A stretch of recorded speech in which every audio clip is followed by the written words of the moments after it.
Bienvenue dans Torian et Frank. Aujourd'hui, on reçoit Laurence Godin-Tremblay, qui est chroniqueuse pour Le Verbe, mais également professeure au Grand Séminaire de Montréal. Donc, on discute avec elle d'un article qu'elle vient de publier justement dans Le Verbe.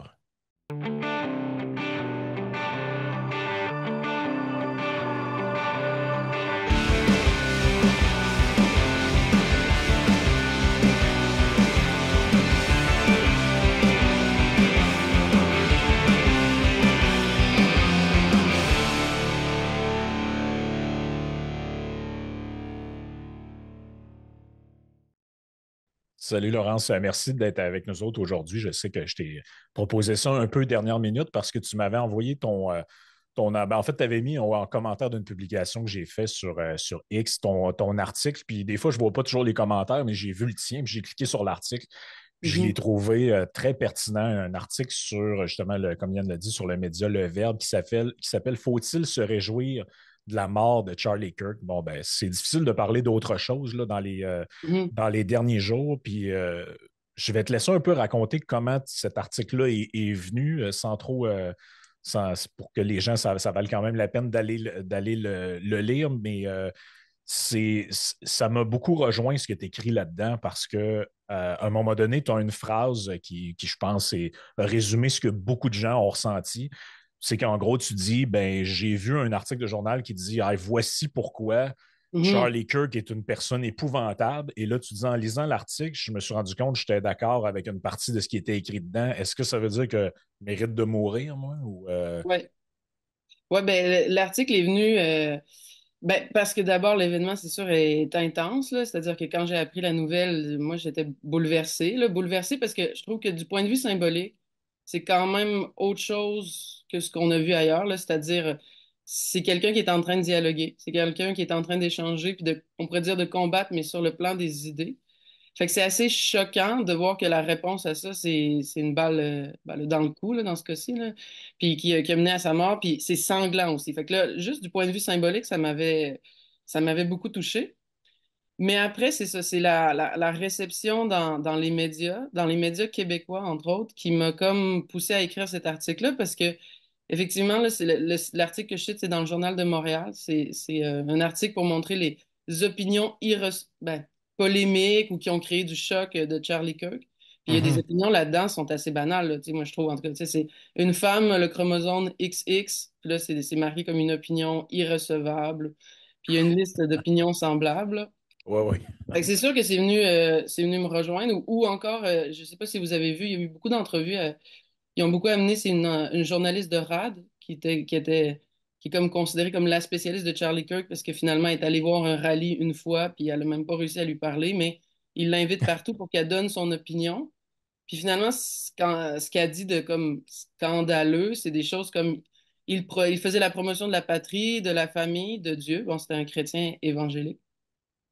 Fait que là, c'est sûr que moi, quand j'entends ça, ou encore elle rapporte ça partout, que il met de l'avant des études qui disent que les femmes qui ont des enfants sont plus heureuses que les femmes qui n'ont pas d'enfants. Puis c'est comme si on est supposé, comme Québécois, se scandaliser de ça. Mais là, moi, bon, c'est ça, le Verbe, c'est un Mhm. média catholique. Moi, je suis catholique. Fait que c'est sûr qu'il y a beaucoup d'opinions que je partage avec Charlie Kirk, là. Je veux dire, lui, c'est un chrétien évangélique. Moi, je suis catholique, donc c'est une autre dénomination chrétienne. Fait que tout ce qui concerne la famille, tout ce qui concerne même un certain amour pour la patrie, tout ce qui concerne aussi Dieu, son combat contre l'idéologie LGBTQ ou trans, là, c'est des choses qui, je trouvais que ses arguments étaient intéressants, étaient bons. Fait que c'est quand même un peu spécial, c'est ça, de voir les médias le dépeindre comme une personne violente même. Certains Mhm. disent que c'est de la violence, ses propos, puis de se dire, ben, finalement, moi, comment je serais reçu par nos médias si j'étais plus lu par eux, là, parce que, bon, j'écris pour Le Verbe, mais ça rejoint pas Radio-Canada nécessairement, là. Mais comment les gens percevraient finalement mes opinions, c'est ça qui m'a choqué, là, je trouve. Mais écoute, je comprends ce que tu dis parce qu'évidemment, sur différents sujets, on se retrouve souvent dans la même position de notre côté. On est vu souvent comme les méchants, on est vu comme ceux qui empêchent le Québec d'avancer, alors que Mm. nos idées politiques se retrouvent pas souvent dans les mains des politiciens en réalité. Mais on sent que la société québécoise a un grand désir d'uniformisation, un grand désir d'avoir une opinion de troupeau. Puis si éventuellement cet esprit moutonnier-là, on ne le suit pas, on veut beaucoup décrier les gens qui sont à l'extérieur de ce spectre-là acceptable. Sauf que c'est devenu tellement niché et restreint ce qui est acceptable dans les opinions du Mhm. Québec qu'à un moment donné, tu es là, tu te dis, OK, là, il y a des gens parfaitement raisonnables qui sont exclus de la grande clique québécoise médiatique. Mhm. Puis des fois, on sent que cette clique médiatique-là, elle tombe des nues quand elle entend des opinions qui sont, pour Mhm. eux, controversées. Donc, j'ai pas de misère à m'imaginer que si on commence du côté à Radio-Canada de lire des articles sur votre site Le Verbe, j'ai l'impression qu'ils tomberaient des nues de voir et de se rendre compte qu'il existe encore des Québécois qui ont la foi catholique, là. Oui, c'est ça. Mais il y a ça, puis il y a l'aspect, je pense que nos médias, je sais pas, il y a comme une caricature qui est faite là, du mouvement conservateur, là, que ce soit, on dirait que tous les aspects, là, que ce soit un conservatisme plus social ou économique, ou, tu sais, tous les aspects sont caricaturés. Moi, c'est sûr, comme catholique, ce qui m'intéresse beaucoup, c'est l'aspect justement social, la famille notamment, c'est quelque chose qui m'intéresse beaucoup. Puis quand je dis que c'est caricaturé, c'est que j'ai l'impression qu'il y a plus de...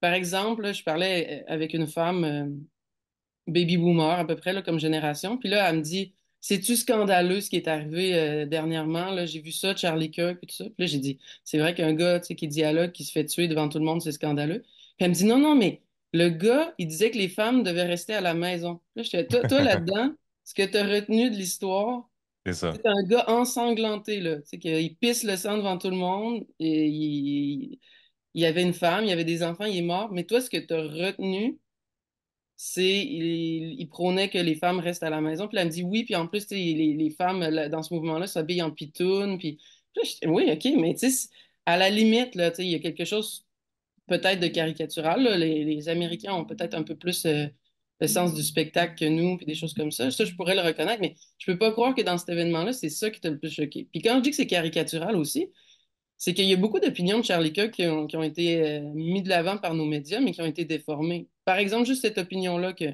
une femme doit être à la maison, là. Tu sais, si on l'écoute comme il faut, on comprend que c'est nuancé. Tu sais, on comprend que il va pas dire que c'est, je sais pas, là, que c'est un crime qu'une femme travaille ou des choses comme ça.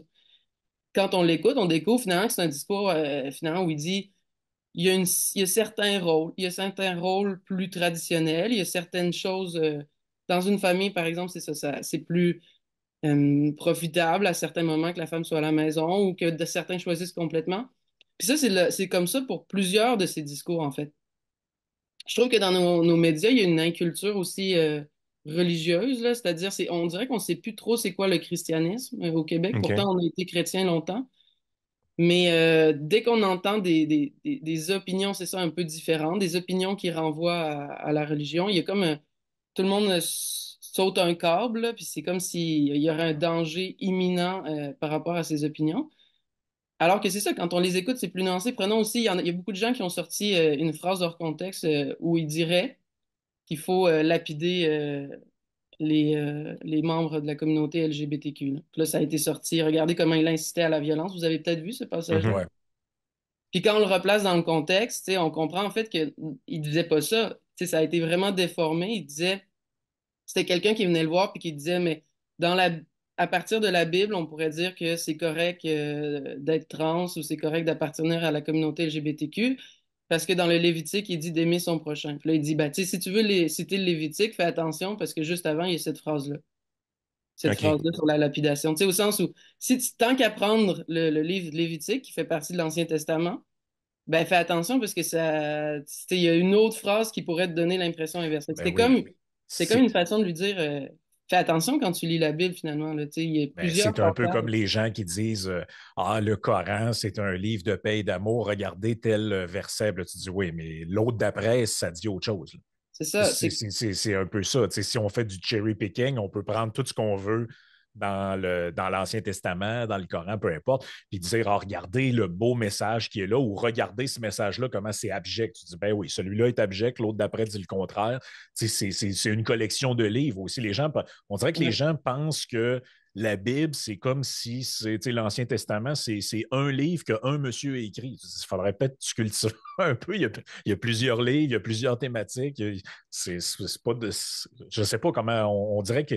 Puis tu fais bien de le rappeler parce que le contexte, il me semble, est très important. Là. C'est pas du tout la même chose de dire ouais, c'est écrit ça dedans que de dire c'est ce que je veux qui arrive ou Non, je c'est ça. défends cette opinion. Non, puis c'est pour ça que je dis qu'il y a une inculture religieuse, parce que il y a la Bible, puis il y a une certaine tradition interprétative. Bon, après, c'est moins clair dans le cas de Charlie Kirk parce qu'il est protestant. Puis ça, ça aussi, les Québécois ont l'air d'oublier. Là, ils ont l'air de penser qu'être protestant, être catholique, c'est toute la même affaire. Dans un article aussi dernièrement, on accusait l'article sur les tradwives. Là, on parle d'une chrétienne aux Mhm. États-Unis, mais elle est mormone, ce qui n'est pas considéré comme une branche du christianisme à strictement parler, mais c'est des erreurs communes.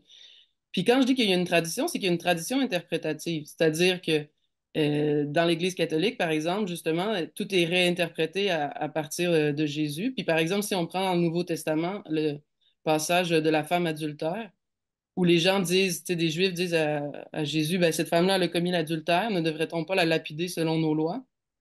Puis le Christ répond que celui qui n'a jamais péché lance la première pierre. Là. C'est un passage connu, là, les gens ont ça des fois en Exact. arrière-plan.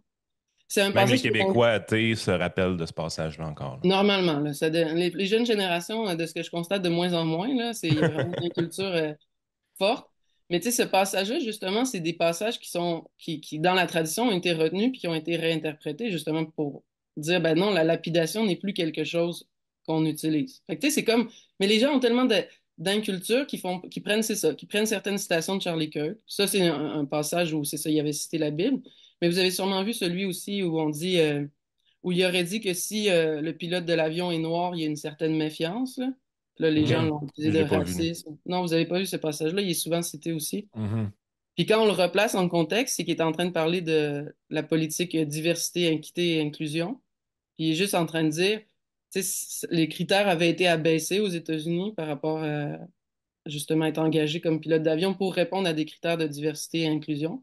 Puis il avait dit, c'est dommage parce que finalement, c'est ça, quand tu abaisses les critères ou quand tu dis, on va se forcer pour engager telle ou telle personne, ben, il y a une méfiance qui s'installe. Il y C'est avait eu la... un écrasement, je crois, me semble, il y a quelques mois, ou du moins un gros, ça passait proche d'une tragédie. Là, la Oui, nouvelle est oui, vague, là, mais je sais qu'il y avait quelque chose dans les médias là, par oui. rapport à ça. C'est ça, en gros, il disait que le gros danger avec le DEI, c'est qu'à un moment donné, quand on installe ces politiques-là, les gens vont finir par se dire ben, la personne qui est là n'est pas là sur la base de son mérite et de ses qualités, elle est là sur la base d'une sélection préférentielle C'est ça. de C'est ça. discrimination positive. Donc, tu te dis, oh, t'as peu, la personne, est-ce qu'elle est vraiment qualifiée? Là? Puis on C'est sait, ça. tu sais, les avions aujourd'hui pourraient ne pas avoir de pilote là, à toute fin pratique, pour avoir quelqu'un qui est juste Ouais. assis là. Sauf que la confiance humaine, les humains cherchent des humains. Ils n'ont pas confiance tant que ça aux machines. Donc, tu veux avoir des pilotes expérimentés, qualifiés. Si on commence à dire, ben oui, mais on veut prendre des gens sur la base des critères de discrimination, puis ça prend quelqu'un qui est membre de telle communauté ou de telle autre. Mais Mhm. là, les gens, ils ont, surtout dans un cas précis comme ça, c'est pour ça que je pense que c'est ça l'exemple qui est pris, c'est Mhm. que c'est quelque chose, c'est un rôle qui appelle à une grande confiance, comme un neurochirurgien. On ne voudrait pas apprendre qu'on choisit des neurochirurgiens sur la base, quelqu'un qui vous joue dans le cerveau, sur la base d'un critère, justement. Ben, il n'y avait pas exactement les notes qu'on voulait puis les capacités, mais il fallait remplir un objectif de diversité, équité, inclusion. C'est sûr que ça va créer de la. C'est clairement, c'est ça qu'il disait, en gros. Mais pourquoi on retient de ces paroles-là simplement la citation hors contexte pour dire ah tu vois lui s'il y a un pilote noir il veut pas embarquer dans l'avion est-ce que tu penses que c'est de la mesquinerie ça ou c'est purement de l'ignorance ou de la malhonnêteté si on dirait qu'il y a une forme de malhonnêteté intellectuelle mais en même Mhm. temps on voit que c'est des gens aussi qu'on en parlait hier dans l'émission on voit aussi qu'il y a beaucoup de personnes qui venaient d'apprendre c'était qui en gros Mhm. et qui se Mhm. dépêchent d'avoir une opinion C'est sur le ça. personnage là. Oui, oui, je pense que, ben, oui, oui, je pense qu'il y a un mélange des deux, là. Il y a une grande ignorance. Parce que, comme je l'ai dit, moi, je pense qu'il y a aussi une ignorance par rapport au christianisme, beaucoup, là, au Québec, là. Il n'y a Mhm. pas énormément de journalistes, là. Avant, c'est quoi? On avait Alain Gravel, mais qui avait un biais immense, là, par rapport aux religions, là. C'est-à-dire que pour lui, c'est quand même des niaiseries, là. Fait que c'était notre spécialiste, mais en même temps, il y avait un biais. Puis aujourd'hui, il y a presque personne, on dirait, dans les médias québécois qui a l'air de comprendre c'est ça, cet aspect-là là, de la religion. Fait que c'est comme si on s'imagine justement si un chrétien, si un chrétien est contre les actes homosexuels ou est contre la communauté LGBTQ, la transition de genre, il les déteste, il veut les lapider ou des choses comme ça. Il y a comme une Ouais, ouais. caricature qui est faite. Fait qu'il y a ça d'une part, une grande ignorance. Après, il y a la difficulté aussi, c'est que ça que Charlie Kirk est tellement une figure aux États-Unis, il y a tellement de divisions, de polémiques qu'on essaie de s'informer, puis de fait, il y a un prisme difficile à cerner, là. Je suis pas non plus complètement fan de ceux qui veulent en faire un martyr, parce que certaines communautés, surtout les évangéliques, j'ai vu beaucoup passer de la branche protestante de laquelle il faisait partie, là, il le déclare déjà martyr pour la vérité ou des choses comme ça, là. Fait que il y a comme il y a une exaltation peut-être exagérée aussi de l'autre bord, mais il y a comme aussi quelque chose de, c'est comme si c'est viscéral, on dirait, chez les Québécois, là. Surtout sur des enjeux comme les Québécois, par exemple, tout ce qui touche l'avortement, là, c'est presque, ça vient les chercher dans leurs tripes Ah, les c'est plus sacro-saint pour eux, profondes. là. C'est trop, là. Tu sais. Fait que là, tu sais, Charlie Kirk, mettons, il y avait une position assez, ben, c'est la position chrétienne, là, la plupart du temps. Quoique chez les protestants, il y a beaucoup de divergences parce qu'ils n'ont pas Ils ils n'ont ont pas pas de de clergé, ouais. tradition commune, ils n'ont pas de magistère. Mhm. Mais normalement, c'est ça. Chez les chrétiens, beaucoup vont dire, tu sais, que de la fécondation jusqu'au terme, l'avortement n'est pas une option. Fait que là, ça, les Québécois, là, ça les fait tilter complètement. Il n'y a pas moyen de discuter de ça. Pensez à, peut-être que vous aviez vu les deux derniers documentaires qui ont été produits au Québec là-dessus, là. Léa Clermont-Dion avait fait La peur au ventre, entre autres. Mhm.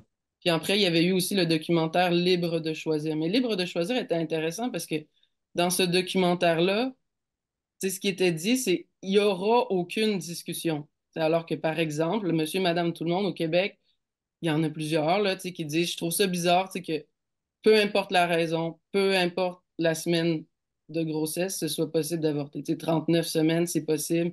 J'ai une amie qui travaille euh, au CHUL à Québec, là, puis elle en voit, là, elle en voit des femmes qui sont avortées à 36, 37 semaines. Il y en a au Québec. Puis ça, c'est impossible d'en parler, là. Le seul fait de le dire, il y a comme une panique collective, là, un refus, là. Mhm. La peur au ventre de Léa Clermont-Dion, c'est ça, c'est que, tu sais, ça vient la chercher dans ses entrailles, le seul fait qu'il y ait des gens qui militent par rapport à ça. Fait que la figure de Charlie Kirk au Québec, elle est comme irrecevable. Probablement aussi ses opinions, peut-être que là-dessus, vous avez plus peut-être que vous avez plus regardé ça que moi, là, ses opinions sur la liberté d'expression ou ses opinions économiques ou des choses comme ça font peur aussi au Québec, mais encore plus profondément, je pense, ses opinions sur... Mhm. Je pense que celle qui fait le plus peur au Québec, c'est celle sur l'avortement, je Ben, dirais. écoute, juste, tu faisais référence à Léa Clermont-Dion, je t'en ai parlé en privé. Mm. La presse a fait une série d'articles on parle et tu vois un peu comment la table est mise pour aborder le Ouais. sujet, on parle de l'importation américaine du conservatisme chez les femmes. Parce Ouais. qu'apparemment, les femmes québécoises sont tous des progressistes modernes qui refusent la tradition, la maternité, tout ça. Et donc, et dans l'article, on parle de plusieurs personnes. On parle entre autres d'une jeune femme de Laval qui s'est découvert qu'elle voulait avoir des enfants, puis tout ça. Ouais. Et dans l'article, je vous jure que c'est vrai, là. Les gens, vous irez voir si vous ne me croyez pas, là. L'expert, parce que ça prend toujours un expert pour Ouais. parler des sujets, l'expert qui vient commenter cette chose-là, c'est-à-dire que tu as des femmes Mm. québécoises qui se disent maintenant ouvertement Mm. conservatrices, qui veulent avoir Mm. des enfants. L'expert s'appelle Mathieu Collin. Et qui est ce monsieur-là? C'est un chercheur à la chaire de l'UNESCO en prévention de la radicalisation et de l'extrémisme violent. Ouais. C'est quand même... Il y a quelque chose d'insidieux là-dedans, là. C'est-à-dire que les gens qui vont lire cet article-là, ils voient la personne. En général, quand on fait venir ce type d'expert-là, c'est pour parler d'une mouvance radicale qui prône, je sais pas, moi, pas la lapidation, mais tu sais, le fait de mater des immigrants ou ce genre de Ouais, trucs-là. les sectes, les affaires de même, là. C'est ça, des phénomènes sectaires très dangereux, tout ça. C'est à ça qu'on pense. Là, Ouais. tu te dis, OK, on parle entre autres d'une autre jeune fille. Je pense que tu me disais que tu savais c'était qui, là. Zoé, Euh, ben, elle habite à Limoilou, là. OK. Le Verbe va la recevoir cette semaine pour justement donner son témoignage parce que c'est ça, elle est allée là sans savoir qu'elle allait avoir des experts pour corriger un peu OK, sa oui, vision. Tu sais, on l'a invitée pour parler, pour témoigner. Là, elle est contente. Tu sais, ouais, OK, je vais vous dire pourquoi j'ai fait ce choix-là, pourquoi je vis comme ça. Mais je pense pas elle se doutait, là. Tu sais, on se doute toujours que ça peut être repris d'une façon ou de l'autre, mais elle se doutait pas qu'elle allait être corrigée comme ça par des experts, par Léa Clermont-Dion aussi, qui allait venir y mettre son grain de sel. mais pourquoi tu penses que pourquoi on s'imagine que quand il y a un phénomène social, il faut toujours que ça vienne. C'est comme tout le temps présenté comme si la société québécoise était comme contaminée Mm, par par les États-Unis, finalement. Tu sais, mm, c'est comme si au Québec, la religion, ça existait. Tu le dis en plus, ouais, Charlie Kirk, c'était un protestant évangélique. Et toi, par exemple, t'es catholique. Il y a d'autres congrégations au Québec. mhm, C'est comme si il y avait ça, c'est clairement de l'ignorance. Là. C'est qu'en gros, j'ai l'impression que la réaction épidermique que plein de gens mm, ont par rapport à Charlie Kirk, c'est un peu ça. Tu sais, le Wall Street Journal titrait qu'en gros, c'est une des personnes aux États-Unis euh, qui a réussi à attirer le plus de jeunes dans la mhm, mouvance conservatrice. Et j'ai mm, l'impression que dans la tête de plusieurs commentateurs slash experts du Québec, mm. c'est qu'ils se disent, ah, Charlie Kirk, c'est un gars qui est en train de pervertir la jeunesse québécoise. Mhm. Ouais, un corrupteur de la jeunesse. Exact. C'est un peu ça, on dirait, ce qui est reproché au final. Oui, Oui, c'est tragique qu'un jeune homme meure, mais il faut quand même dire qu'il corrompait la jeunesse. il était Il faut, violent. Il était faut dire violent sur aussi, les autres. il y a une tendance récente dans les médias à essayer un peu de démoniser. On présente ça d'essayer de comprendre le nouveau phénomène, mais le retour aux valeurs traditionnelles. Puis on Mm, vise beaucoup les hommes dans ces Ouais, affaires-là. On a vu un masculinité. article récemment qui était plus ciblé vers les femmes, effectivement, dans nos journaux. Mais moi, ce qui me fascine, c'est que le Québec, présentement, a un problème démographique qui est évident. ouais. Le taux de fécondité il a été publié relativement récemment. On est rendu à 1,33 enfants moyens par femme, alors que ça prend 2,10 pour renouveler une Mm, population, ce qui met beaucoup de pression sur la croissance démographique. Donc, éventuellement, nous fait faire appel un peu mm, plus à l'immigration pour maintenir une stabilité démographique. Euh, pour plusieurs Québécois, ce phénomène-là, c'est quelque chose d'important, c'est quelque chose de grave. Il faut mm, retrouver la mm, façon de faire des enfants, si on veut. Là, tout le monde parle mm, de programmes sociaux, puis le gouvernement, ainsi de suite. Il y a plusieurs études qui sortent pour montrer la différence dans le taux de fécondité des femmes conservatrices avec mm, les femmes liberal en anglais, mm, ou plus de gauche, si on veut, pour nos terminologies à nous.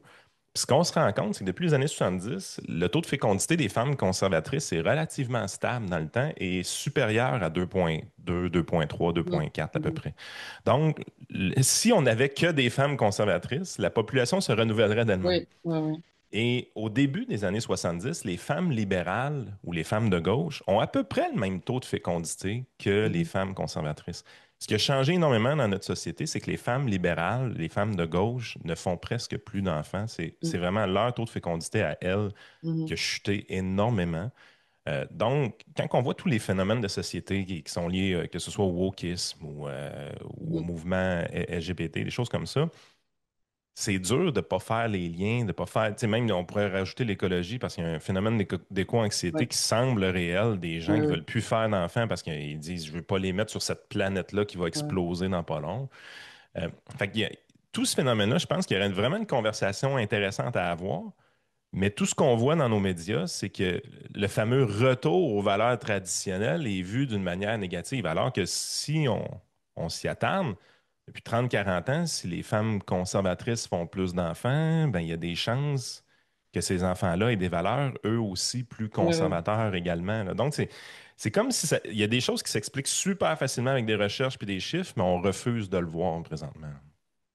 Ouais, ben, c'est ça. On revient un peu on dirait que tout ce qui touche, puis c'est pas, en tout cas, c'est pas sans lien justement avec l'avortement, je trouve, là, des fois, là, mais tout ce qui touche la natalité, il y a une discussion qu'on peut pas avoir, on dirait, au Québec. Là, j'ai un ami, euh, c'est un nouvel institut, là, ça s'appelle Cardos. En fait, c'est pas si nouveau, ça existe au Canada anglais depuis assez longtemps, là. Euh, C'est un think tank, là. C'est des recherches, justement.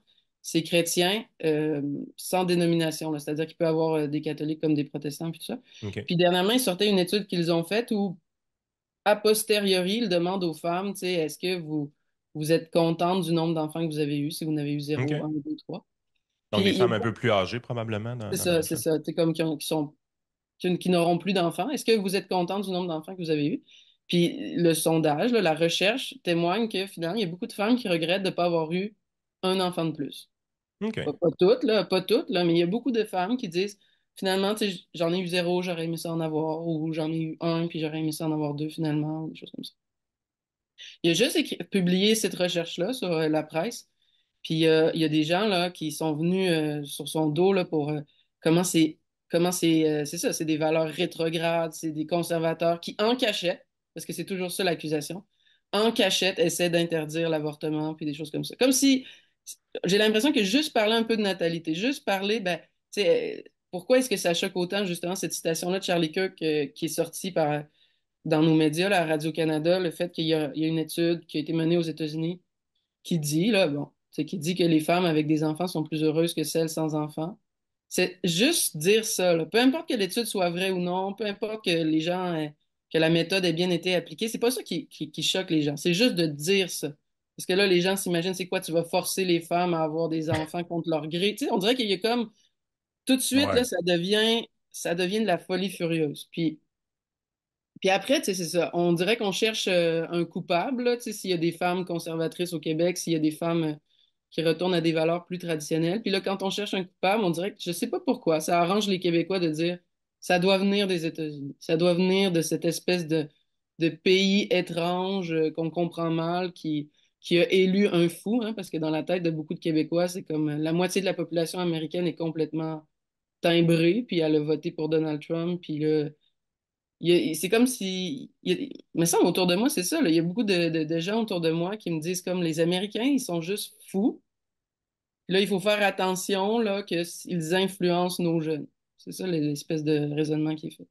Moi, écoute, c'est la première fois que je te vois, Laurence, c'est la première fois que je parle avec toi. Puis, ce que je vois, c'est une femme parfaitement raisonnable qui a ses valeurs à elle, puis qui les assume pleinement, puis qui est prête à les exprimer à Mhm. ceux qui veulent bien l'entendre. On a eu une expérience aussi avec un de vos journalistes à Le Verbe récente avec Simon Lessard Mhm. lorsqu'il y a eu le changement de pape. Et moi, ça a été un de mes vraiment reportages, ben pas reportages, mais entrevues coup de cœur de l'année parce que moi, ce que j'aime d'une entrevue, c'est quand j'apprends des choses. Mhm. Simon nous en avait appris beaucoup de choses à ce moment-là, des concepts, des enjeux au sein de l'Église qu'on n'entend pas parler à nulle part. Puis je me dis, ce qui commence à me manquer dans les médias traditionnels, surtout au niveau de la religiosité, ben c'est ça. Mhm. C'est pas vrai qu'il n'y a pas d'experts de la religion au Québec. Il y en a, définitivement. On en découvre sur ces podcasts-là Mhm. de réseaux alternatifs. Mais les Québécois ne sont plus exposés à ça. Moi, je regardais qu'est-ce qui se disait en réalité dans les médias traditionnels lors du changement de pape. Ah, c'est fou, là. J'étais là, j'ai dit, c'est à des années-lumière de la qualité de l'information qui a été transmise par Simon Lessard. Fait que je me dis, pourquoi on se refuse d'entendre ce côté-là? On se dit tous, les Québécois ont mis la religion catholique dehors. OK, Mhm. parfait. Mais là, ils l'ont pas juste mis dehors, ils l'ont censuré aussi dans nos médias. Mhm. Éventuellement, il y a des gens de votre qualité qui ont la patience et la capacité d'exprimer leur opinion clairement, on les voit presque pas dans les médias traditionnels. Mhm. Qu'est-ce qui nous est arrivé comme peuple pour censurer un peu ce genre d'opinion-là? Ben, je pourrais pas dire, là, je ne sais pas. Moi, je pense, ben, je l'ai dit un peu, là, mais moi, je pense que c'est beaucoup tout ce qui touche à la liberté, là. C'est-à-dire que, tu sais, si on vit dans une société qui dit, mais il y a un paradoxe, il y a toujours une hypocrisie, là. C'est-à-dire, on vit dans une société qui dit, tu peux tout faire avec ta sexualité, là. Tu sais, tu peux Oui. faire n'importe quoi, tu es libre d'être homosexuel, bisexuel, pansexuel, allosexuel, tu sais, il y en a toujours des nouvelles. Mais moi, je peux vous le confirmer, là, tu sais, quand je dis à des gens, tu sais, moi j'ai 3 enfants, j'en veux d'autres, ou moi je connais des familles, là, les gens ils tiltent là, quand je dis ça. Moi je connais des familles de 10 enfants. Là. Mhm. Mm. Et quand je dis ça, là, c'est comme si j'avais exposé un crime, là, tu sais, au sens où la personne peut facilement, là, c'est ça, être pansexuel, non-binaire, personne n'est choqué. Là. Elle peut Mais être moi, en trouble, il n'y a pas de problème. Non, non, trouble, on est un trouble, puis on a adopté un enfant, puis tu te fais inviter à Radio-Canada, puis c'est tellement génial, vous avez vraiment une vie particulière, c'est beau la communication. Sur les trucs de, justement, quand il y avait eu la sortie pour la triparentalité, là, il y avait des articles, clairement, au Québec, qui étaient comme, c'est beau parce que ces couples-là communiquent plus, tu sais, ils n'ont pas juste fait un bébé comme moi puis mon mari, tu sais, moi puis mon mari, au sens où on a fait l'amour, on a fait un bébé, mais c'était comme plus instinctif, là, qu'ils vont dire, là, tu sais, c'est juste comme, on a suivi la route qui Ouais, était avec un peu tracée. l'arrière-pensée que tu es forcé de vivre ça. Là. C'est toujours ça aussi qui est En plus, présenté. je suis chrétienne, fait que là, il y a des idées qui ont été mises dans ma tête. Puis là, t'écoutes ça, puis là, ah, mais eux, la triparentalité, ils dialoguent, tu sais. Ils vont s'asseoir, dire c'est quoi tes valeurs, est-ce que tu penses que ça peut marcher au long terme? J'en écoutais, tu sais, ils étaient comme, tu vas-tu l'envoyer au privé, au public, tu sais, ils ont une liste. Fait que, ça peut mieux réussir qu'un couple hétérosexuel. Puis ça, c'est comme, c'est bizarre, tu sais, dans notre société, il y a comme une allergie à on nous dit qu'on peut faire tout ce qu'on veut. On nous dit qu'on peut être libre. Mais moi, là, quand je dis là, que. Puis chez mes parents aussi, là, moi, je suis pas tout à fait à la maison, là, je travaille à temps partiel, mais j'ai des amis à la maison. Puis quand je dis ça à mes parents, qui sont d'une autre génération, là, ça les fait capoter. Ça les fait capoter que j'ai des amis qui restent à la maison. Puis une fois, j'avais dit à ma mère, mais toi, t'es pas pour la liberté, tu sais, t'es pas pour, justement, tu m'as toujours dit une femme, tu sais, si elle fait ce qu'elle veut, elle peut aller travailler, elle peut devenir médecin, elle peut devenir, j'ai étudié en philosophie, tu sais, tu m'as toujours dit qu'on pouvait faire ce qu'on voulait. Mais finalement, je lui avais fait dire, femme à la maison, elle trouve ça con, elle trouve ça rétrograde, elle trouve que ça va amener les femmes à, comme si une femme, c'était impossible qu'elle puisse désirer ça, qu'elle puisse, on aurait le droit de tout désirer sauf ça. Puis c'est une mouvance qui est plus importante qu'on pense. C'est une mouvance que les gens ont l'impression qu'il n'existe plus au Québec. Mais quand tu regardes les chiffres, on avait sorti des chiffres récemment, surtout pendant la pandémie, parce que c'est là qu'on voyait une hausse qui était marquée de l'école à la maison. On Ouais. s'entend, Hmm. les femmes qui restent à la maison, ils ont plus de chances éventuellement d'être aussi la Ouais. professeure à la maison. Puis quand j'avais vu les chiffres, on était passé comme des années 2019, 2020, 2021, on était passé à 8 000 environ ménages Mm, par année à quelque chose comme 12 000. mm, C'est une hausse qui était significative. Mais je veux dire, même moi, le chiffre de base, puis écoutez, je m'excuse si j'ai pas les bons chiffres, ça fait longtemps que j'ai vu mm. ces tableaux-là, mais juste de m'imaginer, attends un peu, il y a à peu près 10 000 enfants présentement qui ont l'éducation à la maison. J'avais l'impression, avec ce qu'on voit dans les médias, que c'était genre 250 personnes bizarres un peu, là. Ouais, ouais, Mais ouais, finalement, tu dis non, non, c'est un phénomène qui est beaucoup plus grand qu'on pense, l'école à la maison, qui amène que la femme reste à la maison aussi, ou ouais. peut-être quelques hommes éventuellement. Mais je veux dire, j'ai été pas troublé, mais je me suis dit, crime, cette information-là, on l'a pas. Il y a personne qui nous a dit que c'était un mode de vie qui existait puis qui était plus populaire qu'on pensait, là. Puis, c'est parce qu'on dirait que c'est ça, au-delà aussi de l'expertise, là, quelqu'un qui a étudié là-dedans, quelqu'un qui a l'expérience aussi de la vie, de cette vie-là, là, d'être, soit d'être à la maison, soit aussi l'expérience de la vie chrétienne. Comme là, moi, j'ai une amie dernièrement qui a fait le choix justement de faire l'école à la maison à ses enfants. Puis là, on s'imagine, ah, c'est parce que c'est une religieuse qui a peur du monde ou tout ça. Puis j'ai demandé, tu sais, pour quelle raison t'es sors de l'école? C'est-tu parce que t'as pas envie qu'ils reçoivent l'éducation sexuelle sur la théorie du genre, des choses comme ça? Elle m'a dit, non, c'est pas la première raison. La première raison, c'est que je trouvais ça médiocre, tu sais, au sens où mes enfants, finalement, j'étais déçue, là. Je trouvais qu'ils avançaient pas aussi vite que j'aurais voulu, là, tu sais, qu'il y a trop d'écran des fois aussi, là, des choses comme ça. Fait que des fois, on s'imagine. Puis elle, c'est pas que ça y tente, c'est juste que là, elle a dit, bon, OK, ben, au moins pour leur primaire, puis après au secondaire, j'ai trouvé une bonne école, puis tout ça. Mais c'est pas que ça y tentait, tu sais, c'est pas que c'est comme elle va elle va pas non plus se filmer en faisant ça puis mettre ça sur les réseaux sociaux. Elle va pas, tu sais, Ouais. c'est pas non plus une influence des réseaux sociaux, c'est simplement un constat que elle est déçue de l'enseignement que ses Hmm. enfants reçoivent. Puis c'est Ben, beaucoup pour ça, avoir là. parlé déjà à des gens qui le faisaient, ils me disaient que l'équivalent d'une journée de cours normale à l'école, ils étaient capables de le faire en 1 heure et demie environ avec leur enfant, là. Ben, c'est Ils sûr. étaient, en fait, ceux qui l'avaient expérimenté étaient un peu tombés en amour avec ça parce qu'ils disent finalement, on se rend compte qu'une journée d'école, il se passe pas grand-chose dans la vie de nos enfants présentement dans le modèle québécois, là. Ben oui, c'est clair. En tout cas, moi, c'est mon expérience comme quand j'étais à l'école. Puis il y a beaucoup de paramètres qui sont comme ça. Par exemple, on s'imagine, c'est ça que moi, mes amis, j'en ai plusieurs, là, des amis qui sont mères à la maison, là. Puis c'est pas à cause d'une influence américaine. Puis on s'imagine aussi que c'est comme idéologique, mais des fois, c'est seulement pratique, là. Tu sais, moi, j'ai 3 enfants de 4 ans et moins, là. Je fais que je travaille à temps partiel à cause de ça, là. Tu sais, je veux dire, à un moment donné, je vais faire un burn-out sinon, là. Puis il y a des femmes, j'ai entendu dernièrement, c'était intéressant, elle était conseillère politique au municipal à Québec, OK? Puis là, elle était en OK. entrevue pour dire que elle arrêtait. Puis là, on lui demandait pourquoi est-ce que tu arrêtes? Tu avais une carrière prolifique devant toi. Puis elle dit, ben, c'est que j'aimerais avoir des enfants bientôt. Puis je vois pas comment je vais faire, tu sais, pour concilier cette job-là super intense, tu sais, qui me demande de travailler quasiment, tu sais, d'être disponible 24/7 avec le fait d'avoir des enfants. Puis là, elle dit, mais tu sais, je dis pas que c'est impossible, là, let's go girl, tu sais, tu peux faire n'importe quoi, tu peux travailler, tu peux avoir la carrière que tu veux, puis avoir des enfants. C'est juste que moi, je me rends compte que c'est pas un bon équilibre de vie. Puis là, tu sais, t'as envie de dire, ouais, OK, mais tu sais, finalement, si tu le constates pour toi, là, tu sais, que tu ferais un burn-out, que ça serait trop, tu sais, pourquoi ne pas juste l'avouer, là, tu sais, l'avouer qu'à un moment donné, si une femme qui veut des enfants, qui veut plusieurs enfants, c'est extrêmement difficile là, de travailler temps plein, de travailler temps plein de Mm. grosses jobs ou des choses comme ça. C'est pas Ah, si grave de dire ça, là. ça l'est. Écoute, personnellement, nous, on a eu 2 enfants. Puis ma femme était entrepreneur, j'étais entrepreneur.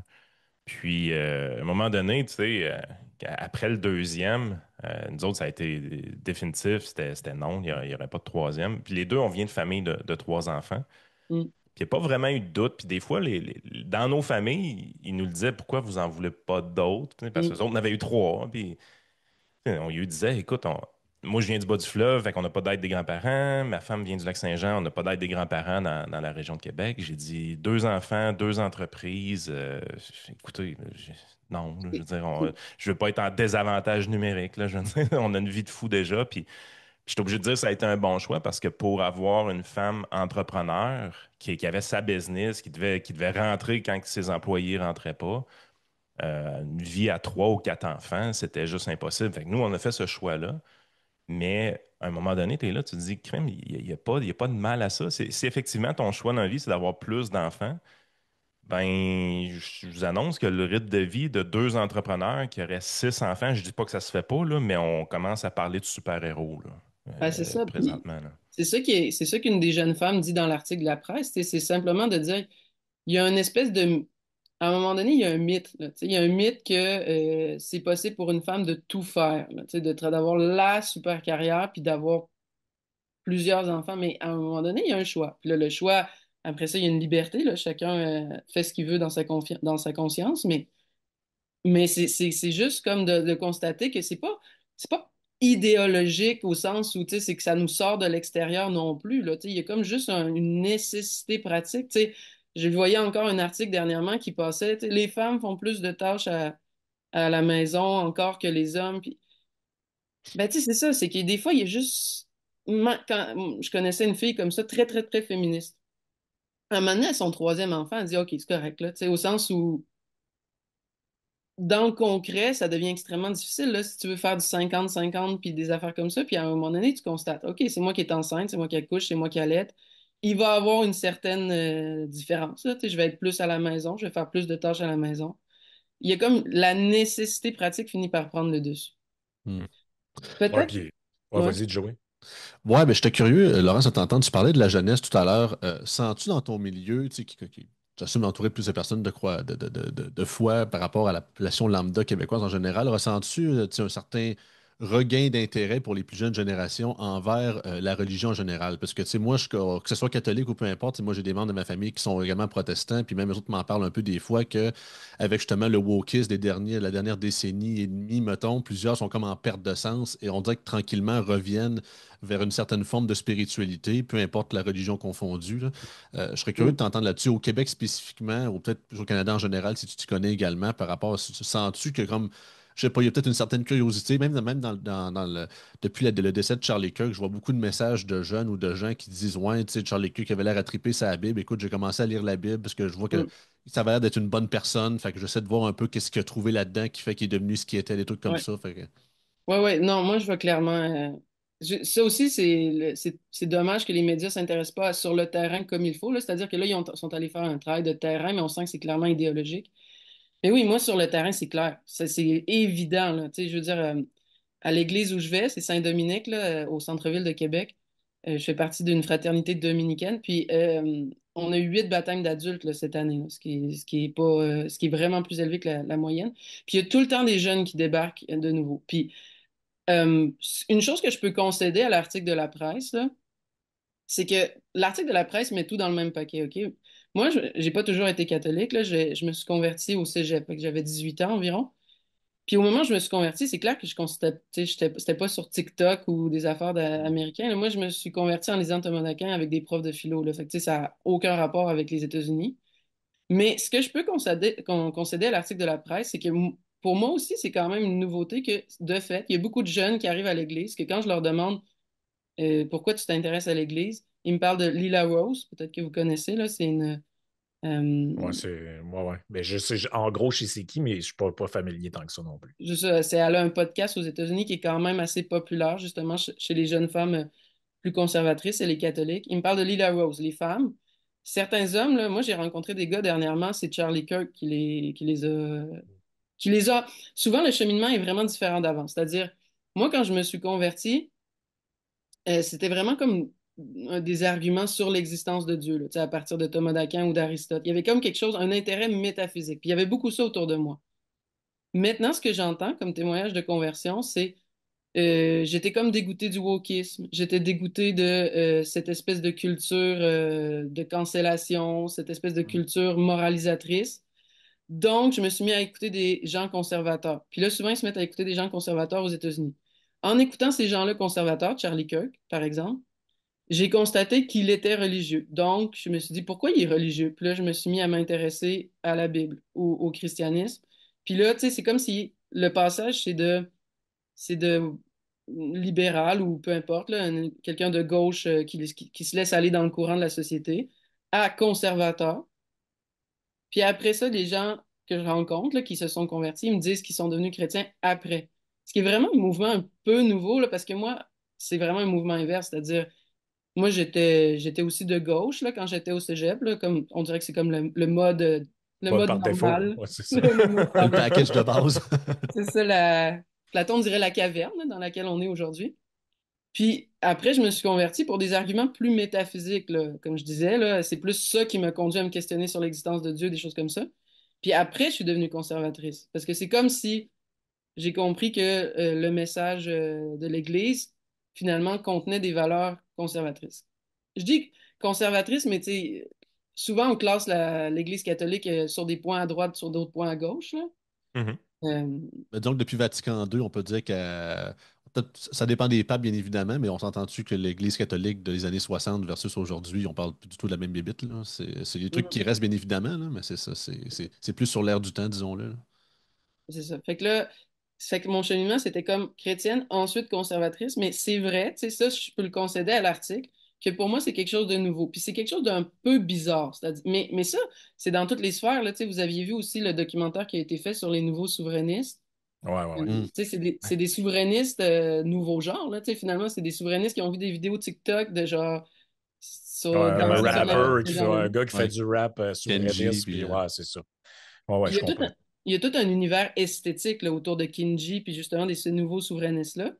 Et il y a aussi, ça c'est vrai que je le constate, un univers esthétique autour de ces nouveaux convertis-là qui débarquent dans nos églises. Ça, tu sais, puis c'est pas caricatural, là. Il y en a pas, sont pas, c'est ça, ils sont pas caricaturales. Il y a un mélange, là, des fois, là, tu sais, c'est-à-dire, c'est pas complètement des Américains ou des choses comme ça, ou c'est pas juste des Américains qui écoutent.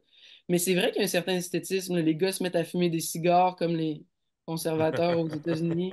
Les filles arrivent avec, à l'Église catholique, des fois, ils mettent une mantille, là, qu'on appelle, là. C'est juste comme un petit foulard, là, que tu mets pour couvrir tes cheveux. Ben, moi, tu sais, j'ai jamais pensé mettre ça. Mais elle voit les vidéos comme américaines qui font ça, puis c'est ça, dans le code vestimentaire, je vois des choses nouvelles. Ça, c'est clair. Puis Ben écoute, même ça pour arrive dans toutes les sphères de la société. passer partout. Là. J'ai été à un rodéo à Saint-Victor. On n'a pas l'impression que le Québécois a une culture du cow-boy. On n'est pas le Montana tant que ça, là. Tu sais, je Mm, veux dire, tu dis, OK, il y a certains ranchs à certaines places au Québec, mais on n'est pas en Alberta, c'est pas le mm, Montana, c'est pas le Texas, mais mm. là, tu t'en vas dans ces places-là, tu vois tout le monde avec un chapeau de cow-boy, tu vois tout le monde qui a ses kits, puis là, tu sais, là, tu dis, crime, puis le monde triple. Mm. Fait que ces sous-cultures-là, depuis une dizaine d'années, se sont développées grâce à ces réseaux sociaux-là. Ça. Ben, c'est dans toutes les sphères de la société. Fait que de voir qu'il y a cette sous-culture-là là, au niveau Mm. catholique, chrétien qui se développe au Québec aussi, ben, je suis pas tant surpris de ce que tu me dis, mais j'ai l'impression que la journaliste de Radio-Canada verrait ça, puis elle dort pas cette nuit, là. Ah Ben, non, c'est c'est Non. quasiment, c'est quasiment la logique de la horde de barbares qui descend des collines. Là, tu sais, c'est vraiment ouais. genre, Ouais. faut Mais se protéger, ils arrivent, là, tu sais, c'est un peu ça. Là. tu as un personnage important aussi qu'on parle pas beaucoup. Lui, il n'est pas américain, il est canadien, c'est Jordan Peterson. Je ne sais pas Ouais. si tu Oui. vois que l'influence. Mais moi j'attribue beaucoup de l'influence du renouveau, du conservatisme chez les jeunes et peut-être une partie aussi de la religion à un personnage comme lui. Écoutez, de savoir, tu sais, si je vous avais dit en 2005, il y a un monsieur qui attire des jeunes dans des conférences, puis il fait des lectures sur la Genèse. Les gens Mm. auraient dit, ben non, ça n'a pas de bon sens ce que tu es en train de me dire. Il y a pas un... Mais oui, c'est ça, Jordan Peterson, qui explique des trucs sociaux à propos tu sais, il y a une longue série de podcasts, là, très, très longue, là, sur ces lectures sur la Bible. Et ça, c'est quelque chose En fait, on dirait que c'est comme une nouvelle génération d'intervenants qui ont comme su actualiser ou accrocher les wagons de ce message-là avec la nouvelle réalité. Et Mm. ça colle chez certaines personnes qui se sentent un peu, je ne sais pas, dépossédées. Ils regardent la génération de leurs grands-parents en disant, ah, il me semble, eux, Mm. leur vie avait un certain sens. Il y avait une Mm. famille, il y avait une maison, il y avait Il une était vie heureux. normale. Moi, je ne sais pas trop où je m'en vais. J'ai 28 ans, mettons, je vis seul. Il y a beaucoup Mm. la solitude aussi, je pense, a beaucoup Mm. d'impact. C'est des gens qui ont réussi à avoir une influence puis aller donner un sens à des gens qui étaient seuls, un peu désabusés de la vie. Je ne sais pas si c'est quelque chose que tu vois aussi. Là. Oui, oui, c'est clair. Ben, c'est ça. Si on compare encore, mettons, moi, j'ai la début trentaine, là, puis c'est ça. À mon époque, on dirait que moi, ce qui me dégoûtait ou ce qui me questionnait, c'était le scientisme plutôt, là. Tu sais, comme cette impression que, tu sais, les gens disent, ouais, on vient du hasard, là, c'est un gros Big Bang. Puis, fait que là, c'est pour ça que je dis mes questions étaient métaphysiques. Les jeunes que je rencontre, leurs questions sont historiques, culturelles. Tu sais, Mhm.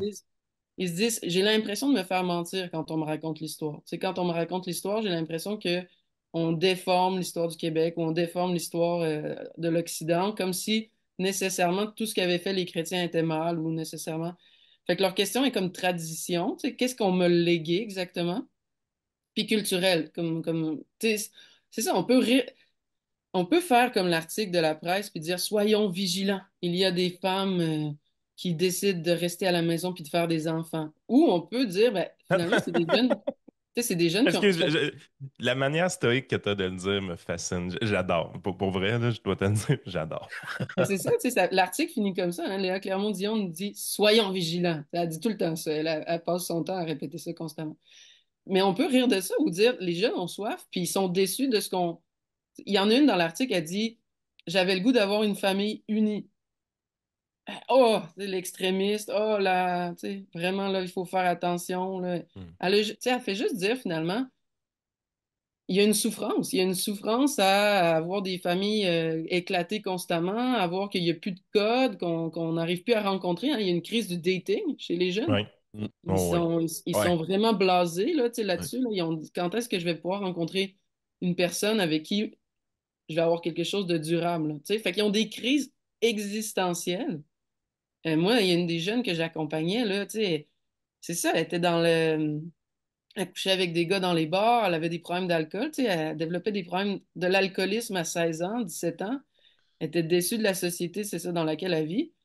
Fait qu'après, c'est sûr que, tu sais, je veux dire, bon, ben, ça peut choquer le monde de Radio-Canada, mais c'est sûr que quand ils rencontrent après ça une culture qui leur dit, ben, tu sais, on peut avoir une fraternité. Tu sais, par exemple, à mon église, nous, on est plusieurs familles, on dîne ensemble tous les dimanches. Tous les dimanches, nos enfants jouent ensemble, on parle ensemble. Moi, j'ai des tonnes d'amis, là. J'en ai plein, plein, plein. Fait que là, tu sais, qu'on soit pas au contre la religion, c'est sûr que de l'extérieur, les gens font, ben moi, j'ai soif d'amitié, j'ai soif de famille unie, j'ai soif de stabilité. Mais le fameux perron de l'église qu'on avait dans le temps au Ben oui, Québec, où est-ce que, tu sais, au-delà de la religion, les affaires du village se décidaient sur le perron de l'église le dimanche matin, là. Les gens allaient au service à 10 heures, puis après ça, à 11 heures, les grandes discussions de la société se passaient là. Puis comme tu dis, un peu les enfants jouaient ou peu importe, mais il y a un esprit communautaire qui venait avec cette religiosité-là. Puis, force est de constater, aujourd'hui, tu sais, il y a des moyens d'avoir Mhm. une, une idée communautaire, dans le sens que si tu es un joueur de hockey, la chambre de hockey devient sacrée. Si tu es un joueur de baseball, la partie de baseball, la bière d'après-game est Mhm. sacrée. Il y a des gens, ça va être des clubs sociaux. Ce qu'on voit, le mouvement country que je parlais tout à l'heure, moi, j'ai été stupéfait à un moment donné d'aller dans un restaurant, le ballroom, puis à 9 heures, on tasse les tables, la piste de danse embarque, puis il y a 150 personnes en train de danser de la danse en ligne. J'ai fait, what the fuck? Ils ont tous 24 ans, ils ont tous 22 ans. On me disait que les jeunes ne sortaient pas d'un bar. C'est pas vrai, ils sont Non. là. Pas les mêmes bars qu'avant. Puis tout. Fait que cet esprit communautaire-là a toujours existé, a des fois été remplacé. Et ce qu'on se rend compte depuis quelques temps, c'est qu'il n'a pas nécessairement été remplacé parce que le mouvement de solitude que Frank parle existe pour de vrai. C'est un enjeu qui est réel. Puis cette solitude-là amène une grande déception envers la société chez les jeunes. Fait que c'est là que leur esprit s'ouvre pour à peu près n'importe quoi, là, pour toutes sortes de choses. Fait que de voir qu'il y en a qui retournent vers la religion pour retrouver Mhm. l'esprit communautaire, il n'y a rien d'absurde là-dedans, au contraire. On peut, tu sais, si on compare encore aux nouveaux souverainistes là, qui disent sur les réseaux sociaux, on peut y voir des faiblesses, tu sais, au sens où ces nouveaux souverainistes-là, ils ont des fois, tu sais, c'est ça. Si tu fais juste écouter des vidéos de Jean Leloup puis dire oh, vive l'indépendance, ça t'ira pas Ah si ouais. loin.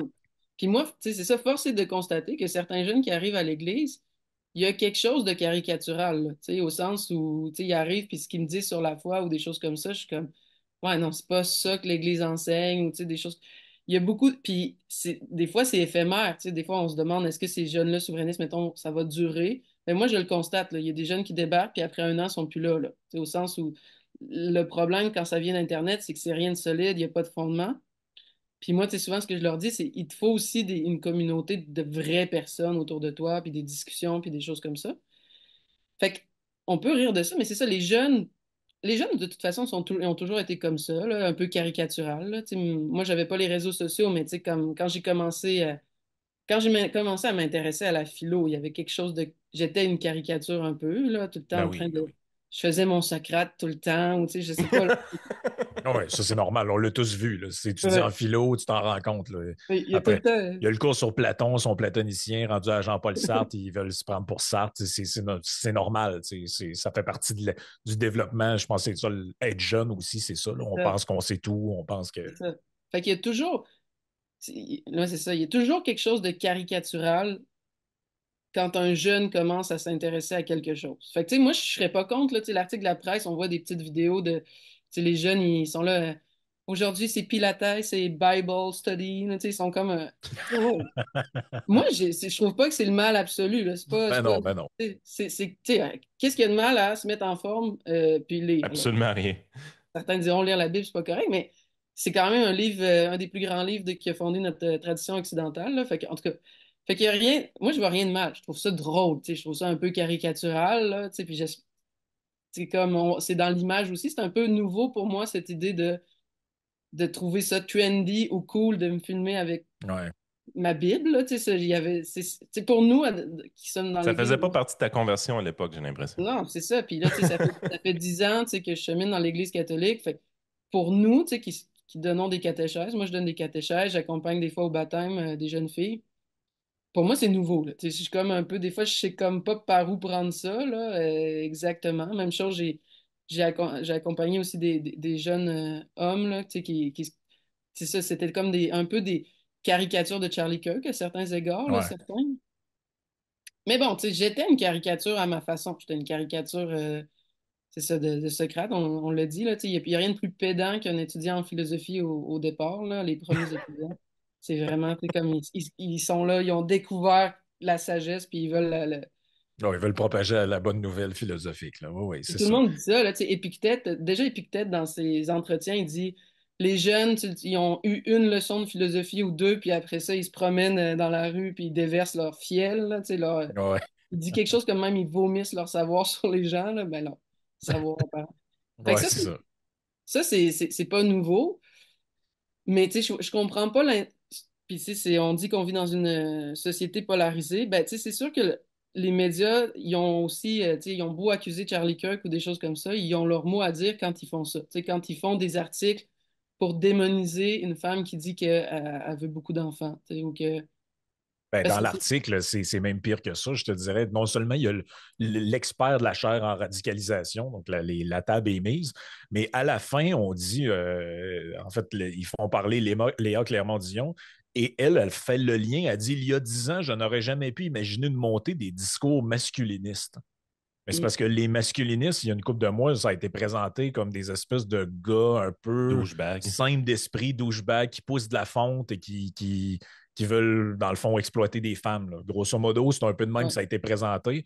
Je sais pas, moi, tu sais, je veux dire, vu, vu ton milieu, tu en connais beaucoup plus que moi, mais j'en connais des catholiques, puis j'ai pas vu ce genre de monde-là là-dedans, là, tu sais, je veux dire, des espèces de, justement, de caricatures tu sais, qui ont l'air d'aller au gym 120 heures par jour, puis tu sais, ils cherchent une fille niaiseuse pour faire leur, tu sais, au contraire, là, c'est plutôt le contraire en général, là.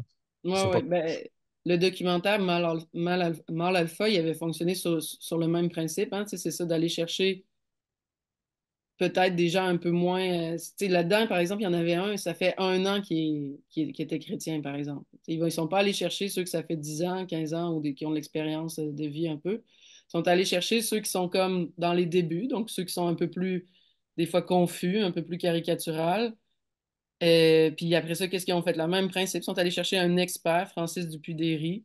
Donc, c'est comme finalement quelqu'un qui est là pour démoniser leurs paroles. Puis là, c'est ça le documentaire qu'on a. Puis moi, je trouve ça. Tu sais, après ça, tout le monde peut se faire son idée. Là, les Québécois se feront leur tête, mais tu sais, c'est dommage finalement parce qu'à chaque fois, c'est comme tu produis un documentaire qui est pour nous parler d'une réalité. Une réalité que moi, j'observe. Moi, j'observe qu'il y a plus de jeunes à mon église, dans les autres églises. Les témoignages sont partout au Québec par rapport à ça. Presque personne n'en parle, mais c'est une réalité que j'observe, comme les fameux nouveaux souverainistes ou des choses comme ça. J'observe qu'il y en a plusieurs qui viennent des réseaux sociaux, mais tout de même, on nous présente ça comme une caricature, comme s'il y avait juste ça aussi. Moi, j'en ai plein d'amis à début trentaine qui sont femmes à la maison, puis comme j'ai dit, c'est impossible que ce soit des influences américaines ou des réseaux sociaux, là, c'est pas ça qui les a amenés là.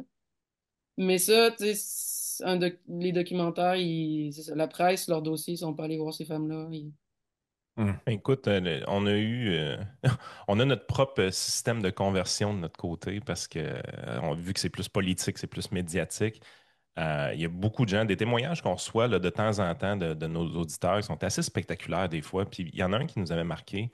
Il nous disait, moi, j'étais là dans la sauce de gauche à l'école, ainsi de suite. Tu sais, Mm, j'étais dans les mouvements de type carré rouge, antifasciste ou ces choses-là. Puis il dit, plus le temps avançait, plus mon niveau de motivation dans la vie baissait. Tu sais, j'étais mm, déprimé, de burn-out, Hum. dépression, ainsi de suite. Puis je savais pas pourquoi, mais tu sais, c'était de l'anxiété sur tout le mouvement écologiste. Après ça, tu as l'impression que les grands capitalistes sont tout le temps en train de fourrer tout le monde, et ainsi de suite. Tu sais, ton niveau de haine envers différents groupes augmente tout le temps. Tu as tout le temps l'impression mm, que tout va mal. Puis là, j'ai commencé à écouter des affaires un peu différentes, que ce soit Radio X, puis après ça, je suis tombé sur vous. Puis finalement, j'ai commencé à écouter vos podcasts, puis à écouter vos réflexions. Puis il y a eu un grand discours de liberté, puis de mm, responsabilité individuelle, puis une critique de la société uniforme qu'on a au Québec. Puis il dit, plus je vous écoutais, plus je sortais un peu de ces paradigmes-là, plus je voyais que ma santé mentale se redressait aussi, puis que j'avais un regard plus éclairé sur les choses, parce que en étant plus à gauche avant, ben, il comprenait tout cette mouvance-là, mais il y avait un dédain profond envers les gens de droite, tandis que là, en ayant joué sur les deux côtés de l'échiquier, ben, il y a une meilleure vision de la société maintenant, tu sais. mhm, Fait que moi, quand on reçoit ce genre de témoignage-là, ce que tu te rends compte, c'est que ce mouvement uniforme-là, de plus de gauche qui amène les gens à se regrouper, à avoir un esprit communautaire entre eux. Tu sais, je veux dire, si des antifascistes font des manifestations à quelque part, c'est mm. un mouvement communautaire, tu sais, c'est un Oui, mouvement oui. de groupe, ben il y en a qui finissent par se rendre compte qu'ils sont dans ces mouvements-là, mais qui n'ont pas ces valeurs-là. Puis il y a un clash à l'intérieur, mais ils ne le comprennent pas. Fait que c'est en Mm, goûtant à d'autres choses qu'ils finissent par le voir, mais je pense que c'est ça le mal qu'on a au Québec, c'est de toujours présenter une façon acceptable de Ouais, vivre ta c'est ça. vie et de rendre toutes les autres façons qui sont pourtant même très modérés, mais inacceptables pour la société. Puis de voir là, les témoignages que tu nous donnes depuis tantôt, de voir qu'une femme qui souhaite avoir des enfants, quitte à prendre une petite pause sur sa carrière, c'est vu comme quelque chose de très grave dans notre société. Mhm. J'ai un problème avec ça, là. Je veux dire, si on Ouais. aime la liberté, c'est vrai qu'on ne peut pas être contre cette idée-là. C'est pas. Tu sais, je veux dire, j'ai beaucoup de difficultés à croire que les amis que tu nous parles depuis tantôt ont été forcés par leur mari de rester à la maison. Tout ce que j'entends de ta bouche, c'est beaucoup plus un choix personnel qui a été fait de leur côté, là. Non, c'est ça. Puis on revient un peu à Charlie Kirk. C'est finalement ce qui était intéressant, c'est sa capacité à entrer en dialogue, là. D'ailleurs, certaines personnes à gauche espèrent pouvoir reproduire ça, là. Certaines personnes à gauche disent, bon, il est Ouais. mort. C'était une crapule, là. Ils veulent vraiment nous dire c'était une crapule, mais force est d'admettre qu'il faudrait qu'on fasse ça. Il faudrait qu'on fasse ça, nous aussi, à gauche, d'aller sur les campus, là, aux États-Unis, là, pour convaincre les gens. Mais c'est parce que c'est une idée géniale. C'est vraiment une idée géniale, tu sais, de s'installer là, d'avoir des positions claires, puis de dire, tu sais, réfute-moi, là, tu sais, parle-moi, et essayons de dialoguer. Puis c'est pour ça que c'est d'autant choquant sa mort, tu sais, c'est d'autant indignant, là, tu sais. Il était en train, tu sais, simplement d'essayer de. Il y a un passage, une vidéo qui circule beaucoup dans lequel il dit, quelqu'un lui demande pourquoi vous faites ça, tu sais, pourquoi vous êtes sur les campus à vouloir dialoguer avec nous, puis il répond, parce que le jour où on sera plus capable de se parler, il va y avoir beaucoup de violence. Tu sais, Ouais, le jour où on sera plus capable de combattre sur le plan des idées, ben c'est là qu'il va arriver de la violence physique, là, c'est ça, tu sais, si t'es pas capable. exact. Puis un autre aspect que je trouve intéressant, c'est John Stuart Mill, il dit dans son traité sur la liberté, il dit ne serait-ce que pour comprendre des fois tes propres opinions. Tu sais, des fois, si t'es pas discuté avec ceux qui sont en désaccord avec toi, tu seras même pas capable de comprendre ce que toi tu penses, là. Tu sais, au sens où c'est utile justement pour quelqu'un qui a la foi ou qui pense que Dieu existe, de voir ben, c'est quoi les arguments contre l'existence de Dieu. Bon, certains disent par exemple, il y a du mal dans le monde, fait que Dieu peut pas exister. Fait que là, tu sais, ça te fait réfléchir, ça te fait mieux comprendre ta propre position. Fait que, tu sais, à droite comme à gauche, le dialogue, tu sais, au-delà du fait que, mettons, même tu sais, si tu changes pas d'idée ou des choses comme ça, parce que des fois, si tu as raison, tu changes pas d'idée, c'est ça qui est ça, là. Mais ne serait-ce que d'avoir ce dialogue-là, ben, ça te permet de mieux comprendre ce que toi tu penses, au moins, là, tu sais, Hmm. de savoir c'est quoi les racines, c'est quoi les principes de ma pensée ou des choses comme ça. Puis ça c'est comme si, c'est ça, c'est au Québec, j'ai l'impression que c'est refusé d'avance. Ça, c'est refusé d'avance, ce dialogue-là. Une des choses qui m'a marqué là, dans les derniers jours, c'est lorsque le directeur du FBI, Kash Patel, a réagi aux événements. En fait, lui, c'est un hindou de par sa culture. Je ne sais pas exactement si c'est un pratiquant aujourd'hui, tout ça, mais c'est un ami proche de Charlie Kirk pour toutes sortes de raisons. Et lorsqu'il a annoncé qu'ils avaient arrêté finalement l'assassin, il a dit avec un peu un sourire de quelqu'un qui rend hommage à un ami, il a dit We'll see us in Valhalla. Mhm. Un peu justement pour. Puis moi, je l'ai tout de suite interprété en disant écoute, moi, je suis hindou, toi, t'es chrétien, on n'a pas la même foi, mais au final, tu sais, on va Mhm. se rejoindre en haut, peu importe c'est quoi nos croyances. Et j'ai vu des gens commenter ça en disant hey, les Valhalla, c'était les Vikings, ça, encore la violence, l'imaginaire. Puis là, je me disais, mais les gens sont cinglés pour vrai. Ouais, là. C'est, Ah c'est, ouais. c'est, c'est au contraire, moi, je trouvais ça beau d'une certaine manière. Je me disais, c'est justement la preuve que tu peux avoir un hindou puis un chrétien qui parlent ensemble, puis finalement, ils peuvent être amis, même s'ils ne partagent pas du tout la même foi. C'est un peu ce qui est écrit dans ton article aussi. À un moment donné, tu dis, ben, je ne partageais pas exactement la même vision que lui, parce que moi, je suis catholique et lui, c'est un protestant évangélique. On n'a pas Mhm. le même rapport à la religion, mais on dirait que c'est comme quelque chose qui échappe à une grande partie des gens, là. Mhm. C'est étrange, hein. Ben, je sais pas, c'est ça. Je sais pas exactement quoi penser de ça, mais tu sais, les gens dénoncent finalement. Tu sais, pourquoi les gens disent OK, il est mort, puis là, les gens disent mais finalement c'était une horrible personne ou des choses comme ça, puis certains se réjouissent, c'est ça, de sa mort même. Ce qui est comme sous-entendu, puis ça, je pense, c'est d'expérience, ça va, là. Ce qui est sous-entendu, c'est que c'est vrai que, mettons, c'est injuste que quelqu'un soit tué illégalement comme ça, dans la rue, comme ça. Tu sais, tout le monde est d'accord que c'est pas correct, tu sais. Mais tout le monde a cette expérience-là que, par exemple, un membre d'une gang de rue qui se fait shotter par un autre membre de gang de rue, il n'y aura pas la même, il y aura pas le même, tu sais, on va dire, OK, Sentiment d'apathie, là. ouais, c'est ça, ça sera pas un scandale aussi grand que si, je sais pas, là, tu sais, Mère Teresa ou, tu sais, vraiment quelqu'un, là, tu sais, que tout le monde est d'accord que cette personne-là ne faisait qu'aider, puis là, tu sais, injustement, elle est tuée. Là, dernièrement, je lisais c'est le récit d'un martyr en Italie. Là. C'était un prêtre qui essayait de convaincre les jeunes de sortir de la mafia, là, puis il a été tué par la mafia. Fait que, tu sais, ce genre d'histoire-là, tout le monde est d'accord que tu sais, ça nous émeut beaucoup parce que c'est une personne juste qui est tuée. Fait que là, dans le cas de Charlie Kirk, je peux comprendre qu'il y a une espèce de débat, tu sais, sur à quel point il était bon ou juste pour la société. Mais c'est ça, ce qui m'étonne, c'est de le voir comme un criminel fini, tu sais, Ouais, c'est ça. qui ne faisait, tu sais, c'est quand même pas un violeur, c'est quand même pas un En fait, gars je pense que c'est qui, pire, Laurence, parce que l'exemple que tu donnes du jeune de gang de rue qui se ferait descendre, j'ai l'impression qu'on n'aurait même pas de commentaire. Ben, écoute, c'était mérité. non, Ça tomberait beaucoup plus dans l'indifférence de la population à ce moment-là. Mais là, ce qu'on sent, c'est que la population n'est même pas indifférente à son décès, c'est qu'il y en a qui le souhaitent, puis ils souhaitent même que ce soit Ben, répété à des pierres poilièvres de ce monde, là, tu sais. écoute, il y a quelqu'un qui a envoyé dans une de nos conversations de groupe tantôt un message d'une personne que je nommerai pas, mais une personne qui est publiquement connue, qui a écrit pourquoi les gens pleurent, est-ce qu'on pleurerait si Hitler venait de se faire tuer? ben c'est Je ça, dis OK, parfait. Mais là, je veux dire, plus de discussion. Là, c'est ça. on dit c'est sûr qu'on on discutera plus si tout le monde que vous aimez pas, c'est Hitler. Là. Je veux dire, à C'est ce ça, moment-là, il y a plus de c'est ça. discussion possible.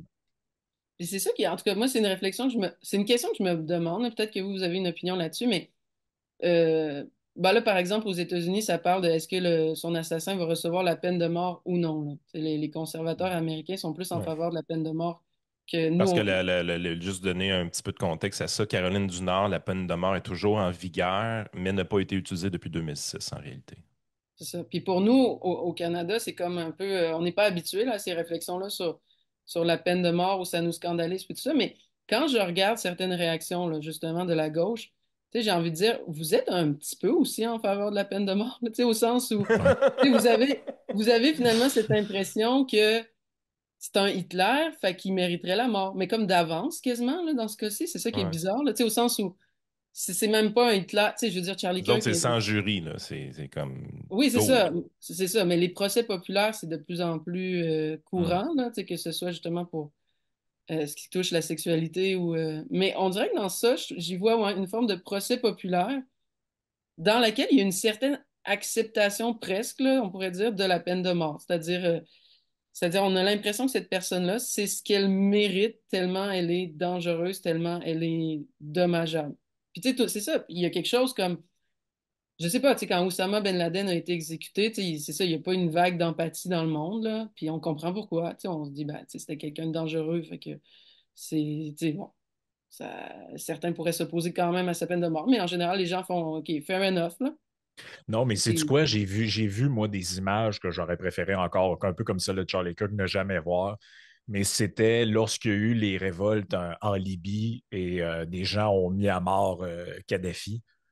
Et les images que j'ai vues, on dirait que moi, tu sais, puis je dis pas ça pour essayer de mettre une position de morale de ma part, là, mais instinctivement, j'avais un malaise avec ces images-là. Je disais, mais Mm, quand même, normalement, tu peux avoir un procès, puis mm, tu sais, je veux dire, la foule qui lynche une personne, puis là-dessus, nonobstant c'est qui. Tu sais, j'ai vu les ouais, mêmes ouais, images, je sais pas si tu les as vues, mais les images au Népal, là, il y a eu comme une révolte populaire. Le gouvernement, je me souviens plus exactement ce qu'il voulait faire, mais bref, contrôler, censurer Internet pour couper la population de l'information.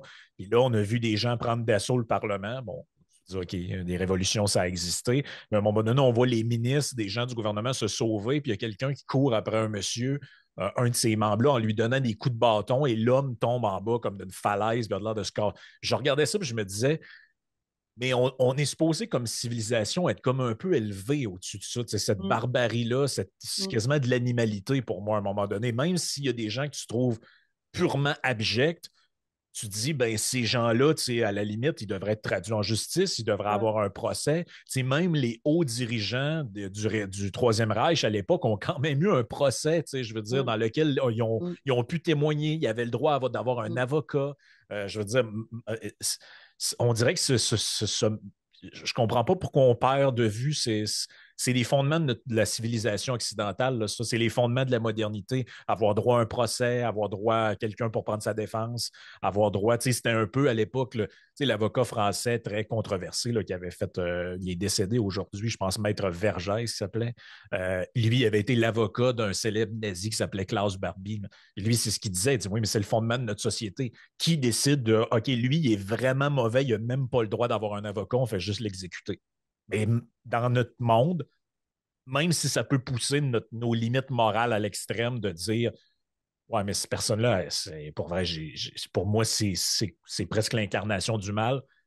Ben, on vit quand même dans un monde où cette personne-là a le droit d'avoir un procès, a le droit d'avoir de la justice. Puis si la condamnation juste, c'est 25 ans de prison, ben c'est 25 ans de prison, c'est pas une balle dans la gorge, là, C'est ça. ou une exécution publique. Là. Donc, on dirait qu'on perd de vue ça, puis moi, ça me crée un malaise assez profond, je dirais. Ouais, ben il y a comme une.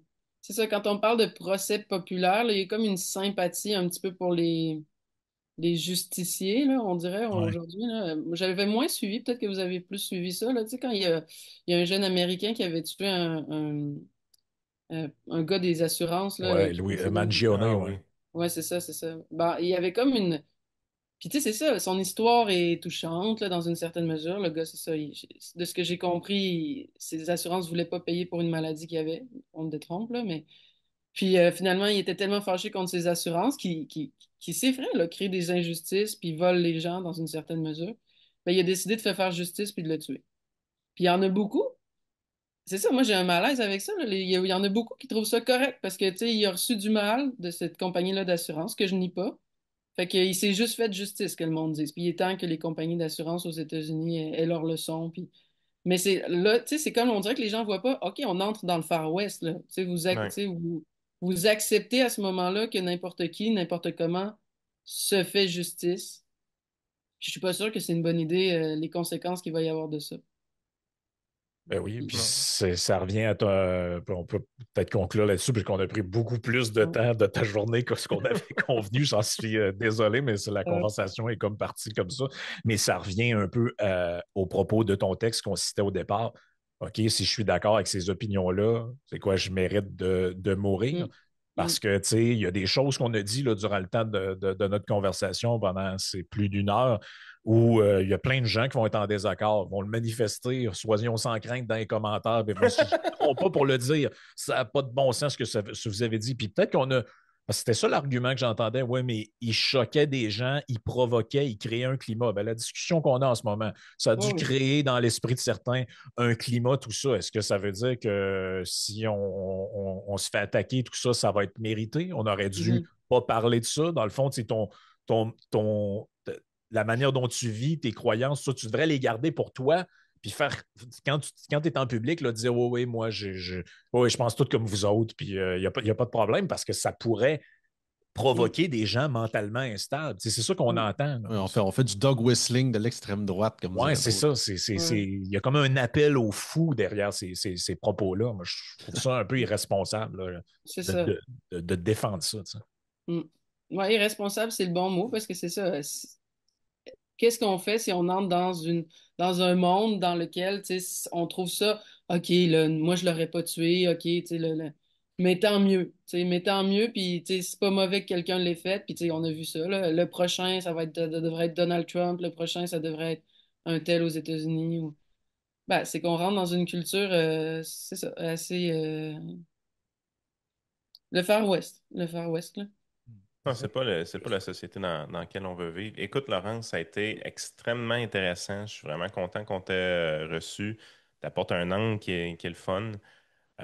Souhaitons que le Québec ouvre ses œillères un peu. Mhm. Moi, je pense que c'est un discours qui est pertinent dans notre société. Puis il ne devrait pas juste passer à Yann et Frank, normalement. Ben, merci Justement, si pour les gens l'invitation. veulent te suivre, il y a le média Le Verbe, puis vous avez une émission aussi qui s'appelle les Verbomoteurs, c'est ça? J'ai vu qu'elle passait quelques Ça. segments que j'ai trouvé intéressants où vous débattez de certains sujets d'actualité comme ça. Les gens, comment ils font pour écouter ça si jamais ça les Euh, intéresse?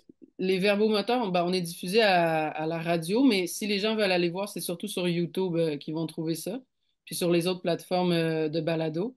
Euh, puis les verbomoteurs, c'est ça, c'est une émission où on revient sur l'actualité. Puis justement, cette semaine, comme j'ai dit, ils vont la recevoir, Zoé, une des filles de l'article, là, pour justement lui demander comment qu'elle trouve le traitement comment elle trouve le traitement qu'elle a reçu dans cet article-là, si elle est d'accord ou non avec les conclusions. Fait que c'est surtout ça. On a une émission On n'est pas du monde qui est plus la discussion sur des grands thèmes là, plutôt que l'actualité. Fait que c'est ces deux émissions-là principalement. Puis il y a d'autres projets de balado qui vont venir, mais pour l'instant, c'est ça. Écoute, merci Excellent. beaucoup d'avoir été avec nous autres. Merci. Au plaisir de se reparler. Oui, merci beaucoup. Bye bye. Bye.